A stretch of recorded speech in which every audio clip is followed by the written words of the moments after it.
साथ रहता था। दीनू का एक बेटा था जिसका नाम चीकू था। चीकू बहुत ज्यादा शरारती था। कभी किसी बिल्ली की दुम खींच लेता था, परिंदों को पत्थर मारता था। गांव के लोग जब चीकू को शरारत करते देखते तो उसको मना करते, लेकिन चीकू किसी की बात नहीं सुनता था। एक दिन चीकू पेड़ के नीचे बैठ के आराम कर रहा था। उसकी नजर चूटियों पर पड़ी।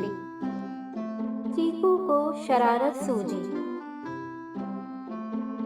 और चीकू ने चूटियों को पांव से मारना शुरू कर दिया।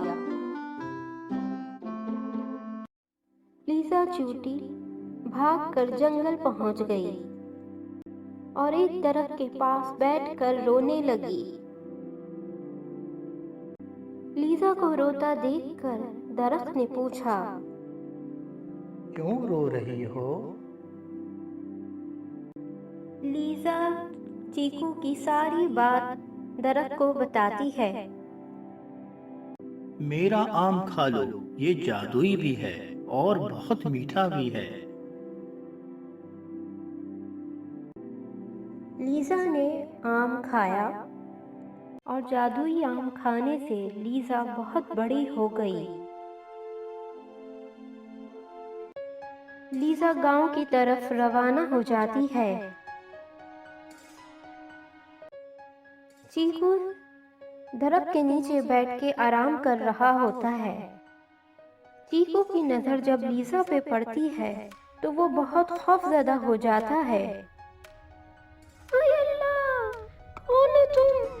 यहाँ क्या करने आई हो?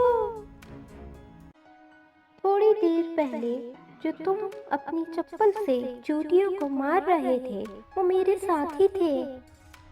अब अगर मैं तुम पर कूदूं तो तुम्हें कैसा लगेगा? मुझे मुझे माफ कर दो लीजा, मैं आइंदा ऐसा कभी नहीं करूँगा। और इस तरह लीजा चीकू को माफ कर देती है और चीकू को भी सबक मिल जाता है कि वो आइंदा किसी जानवर और परिंदों को तंग न करे।